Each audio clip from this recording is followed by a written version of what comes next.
నమస్తే, welcome to Andhraprabha. నేను ప్రియా కౌశిక్. ప్రస్తుతం మనతో పాటు కిరణ్ పోల్దాస్ గారు సీనియర్ జర్నలిస్ట్ ఉన్నారు. వారితో మాట్లాడదాం.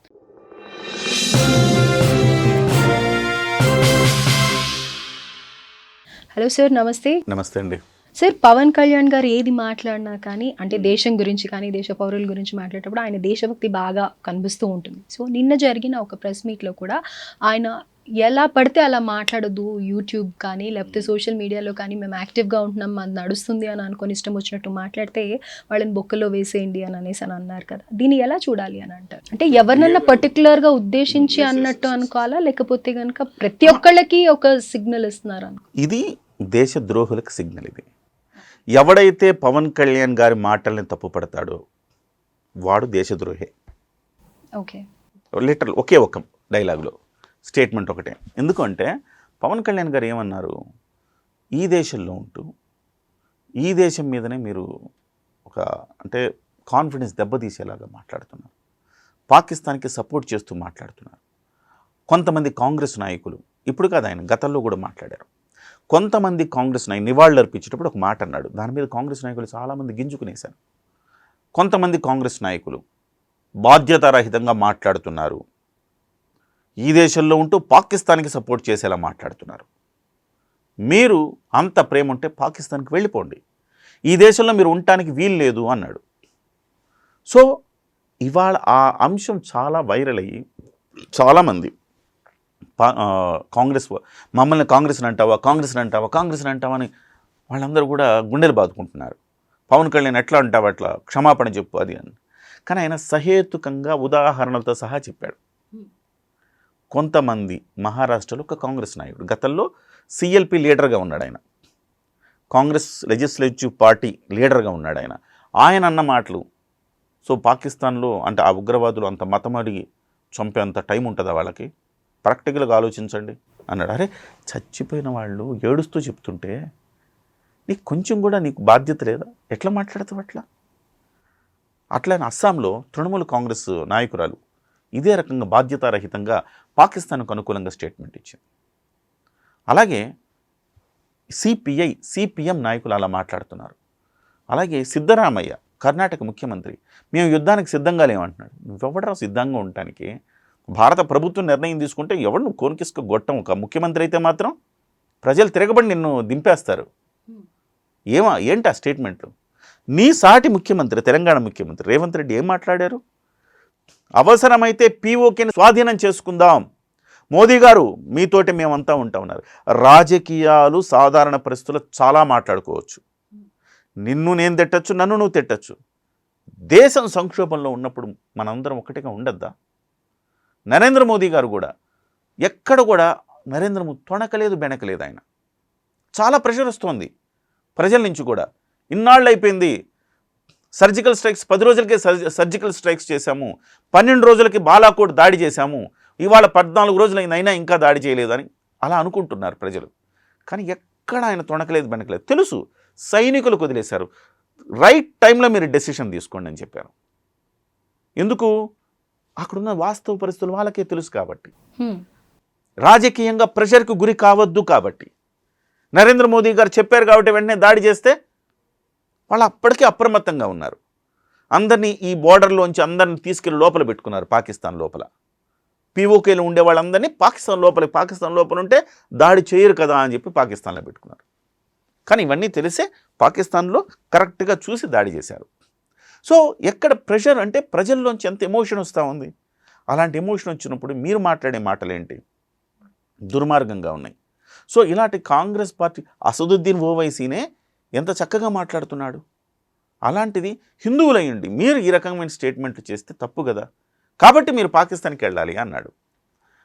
నిన్న ఆయన ప్రెస్ మీట్లో మాట్లాడుతుంటే ఈ అంశాన్ని లేవనెత్తారు. మీరు కాంగ్రెస్ పార్టీని అన్నారు కదా, కాంగ్రెస్ పార్టీ వాళ్ళందరూ మీ మీద విమర్శలు చేస్తున్నారంటే, దేశం విషయానికి వస్తే పార్టీలని చూడను. కొంతమంది కాంగ్రెస్ నాయకులన్న అదే స్టాండ్కి కట్టుబడి ఉన్నా. ఇవాళ పాకిస్తాన్ గురించి పాజిటివ్గా మాట్లాడితే అది కాంగ్రెస్ పార్టీయే కాదు, జనసేన పార్టీ అయినా ఏ పార్టీ అయినా ఉపేక్షించేది లేదు. ప్రజలు కూడా సోషల్ మీడియాలో బాధ్యతగా వ్యవహరించాలి. ఎవరైనా కానీ తప్పుడు స్టేట్మెంట్లు ఇస్తే వెంటనే వాళ్ళని లోపల పెడతాం, జాగ్రత్తగా ఉండండి, డీజీపీతో మాట్లాడే అన్నారు. ఓకే, కొంతమంది మీరు సోషల్ మీడియాలో చూశారు కదా, సెలబ్రేట్ చేసుకున్నారు. సో సెలబ్రేట్ చేసుకుంటా అంటే ఏంటి, వాడు ఈ దేశంలో ఉంటూ ఈ దేశం మీద దాడి జరిగితే వాడు సెలబ్రేట్ చేసుకున్నాడంటే అంటే తల్లి పాలు దాగి రొమ్ము గుద్దే రకం వాడు. అలాంటి వాడిని మనం ఏం చేయాలి, బయటికి తరిమి కొట్టాలి. సో ఇవాళ భారతదేశం ఎదుర్కొంటున్న అతిపెద్ద సమస్య ఏంటంటే బయట శత్రువు కంటే లోపల శత్రువులు ఎక్కువ ఉన్నారు.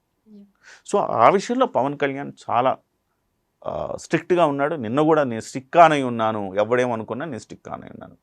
సో పవన్ కళ్యాణ్లో కనిపించే దేశభక్తి నాకు తెలిసి ఇతర రాజకీయ నాయకులు ఎవరిలో కనిపించదు. ఆయన స్పీచ్లో ఎప్పుడు చూడండి, ఆయన స్పీచ్లో దేశభక్తి ఫస్ట్ దేశం అంటాడు ఆయన, తర్వాతే రాష్ట్రం.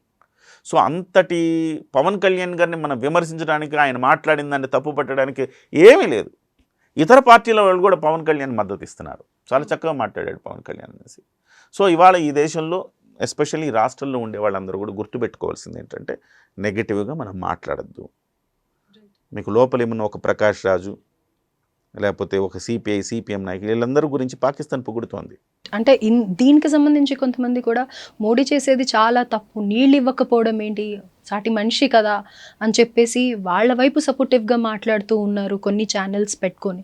సో మరి దానివల్ల ఇంపాక్ట్ ఎంతో ఉంటుంది. అసలు ఇప్పుడు ఈ వార్ జరగడం కూడా తప్పే, ఇలాంటి స్టెప్ తీసుకోకపోయి ఉండొచ్చు అని అనేసి అని అంటూ ఉన్నారు. బేసిక్గా ఏంటంటే మనం వెళ్ళి దాడి చేయడం ఒక మార్గం, దాడి చేయకుండా ఉక్కిరి బిక్కిరి చేయటం అనేది ఒక మార్గం. ఫస్ట్ దాడి చేయటము, మనం పాకిస్తాన్ కంటే 10 ఇంతలు ఎక్కువ బలం ఉంది మనకి, అయినా మనం ఎందుకు దాడి చేయట్లా? ఏదైనా ప్రెషర్ పెట్టాలి. ప్రెషర్ పెట్టి నీళ్ళు ఆపడం వదలడం, వీటి వల్ల వాటర్ వార్ చేస్తుంది ప్రభుత్వం. ఎందుకంటే నువ్వు అక్కడ చేసే పనులు కరెక్ట్గా లేవు కాబట్టి వాటర్ వార్ చేస్తూ ఉంది. సో కనీసం ఇప్పటికైనా నువ్వు గుర్తుపెట్టుకో, నువ్వు బలహీనుడివి, గుర్తుపెట్టుకో. కనీసం ఇప్పటికైనా నువ్వు రాజీకి రా, ఆ ఉగ్రవాదుల శిబిరాలన్నీ తొలగించు అనేది ఇండియా డిమాండ్. దానికి పాకిస్తాన్ స్పందిస్తే సరే, స్పందించకపోతే అక్కడ ప్రజలు ఎదురు తిరుగుతారు పాకిస్తాన్కి. నీ వల్ల మాకు నీళ్ళు రావట్లేదని చెప్పి ఎదురు తిరుగుతాడు, దాడి చేస్తారు. పై ఆల్రెడీ ఆర్మీలోనే చాలా మంది గివ్ అప్ ఇచ్చేస్తున్నారు, ఆర్మీలో చాలా మంది ఇప్పటికే అనేక మంది మంత్రులు ఫ్యామిలీలని లండన్ పంపించారట. ఆర్మీ అధికారులు కూడా తమ ఫ్యామిలీలని సేఫ్ ప్లేస్కి పంపించేశారు, పాకిస్తాన్ దాటించారు. డబ్బులు ఉన్న వాళ్ళందరూ పాకిస్తాన్ దాటి వెళ్ళిపోతున్నారు. ఆర్మీ అధికారులు కూడా వేరే రీజన్స్ చెప్పి రిజైన్ చేస్తున్నారు.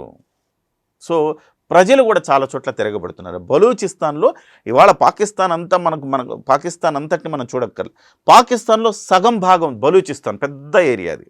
ఆ బలూచిస్తాన్ ఇవాళ భారతదేశానికి మద్దతు, పాకిస్తాన్ మీద పోరాడుతుంది బలూచిస్తాన్, మాకు సొంత రాష్ట్రం కావాలని. ఇలాగే జరిగితే రేపొద్దున మరో బంగ్లాదేశ్ లాగా మరో బలూచిస్తాన్ ఏర్పడుతుంది. అంటే ఇప్పుడు ఈ కమెంట్ చేసే వాళ్ళందరూ ఇవన్నీ one side of the coin మాట్లాడుతున్నారు. అంటే వాళ్ళు అతి మేధావులని చెప్పుకోవడానికా, లేకపోతే సపోర్ట్ చేస్తున్నామని చెప్పుకోవడానికి? రాజకీయంగా మీరు హిందువుల పక్షం ఉన్నారు కాబట్టి మేము ముస్లిం పక్షం ఉంటాం, తద్వారా ఓట్లు మాకు వస్తాయి. ముస్లింను బుజ్జగించడం, అదే మీ పక్షాన్ని నేను మాట్లాడే చూడు, ఓట్లు మాకేయండి. అరే నువ్వు ముస్లిం పక్షాన్ని మాట్లాడలే, ముస్లింలు కూడా భారతీయులే. నువ్వు పాకిస్తాన్ పక్షం మాట్లాడుతున్నావు, నువ్వు పిచ్చి పిచ్చిగా మాట్లాడుతున్నావు. సో ముస్లింలు కూడా దాన్ని హర్షించరు అనే విషయాన్ని వాళ్ళు గుర్తుపెట్టుకోవాలి. వాళ్ళు రాజకీయం చేయాలని భావిస్తున్నారు. సో నరేంద్ర మోదీని ఏదో ఒక విషయంలో వ్యతిరేకించాలి. ఇది ఇవాళ రేవంత్ రెడ్డి గారిని చూసి నేర్చుకోవాలి అందరూ. రేవంత్ రెడ్డి గారు ఇవాళ ఆ దాడులను ఆయన చెబుతూ ఇవాళ ర్యాలీ తీయబోతున్నారండి. ర్యాలీ, దానికి సంఘీభావంగా నరేంద్ర మోదీ గారికి మద్దతుగా, సైనికులకు మద్దతుగా సంఘీభావంగా హైదరాబాద్లో ర్యాలీ జరగబోతోంది సెక్రటేరియట్ నుంచి. సో ముఖ్యమంత్రి అంటే పార్టీలకు అతీతంగా రేవంత్ రెడ్డిలాగా ఉండాలి. కాంగ్రెస్ పార్టీ ముఖ్యమంత్రి అయినా, ఎన్డీఏలో భాగం కాకపోయినా, ఇవాళ బీజేపీతో రాష్ట్రంలో పోరాడుతున్నా, కేంద్రంలో ఉండే ప్రభుత్వానికి మద్దతు ఇస్తూ ఇలా చేస్తున్నాడు. దేశం అనంగానే మనందరం ఒకటే అన్న భావన రావాలి. వీళ్ళందరికీ రావట్లా. ఇంకా అపరిపక్వత, రాజకీయం, ఓట్ల రాజకీయం చేస్తున్నంత కాలం వీళ్ళు ఇలానే ఉంటారు. పవన్ కళ్యాణ్ గారు చేసింది 100% ఆయన చేసింది correct. Right sir, thank you sir. Thank you అండి.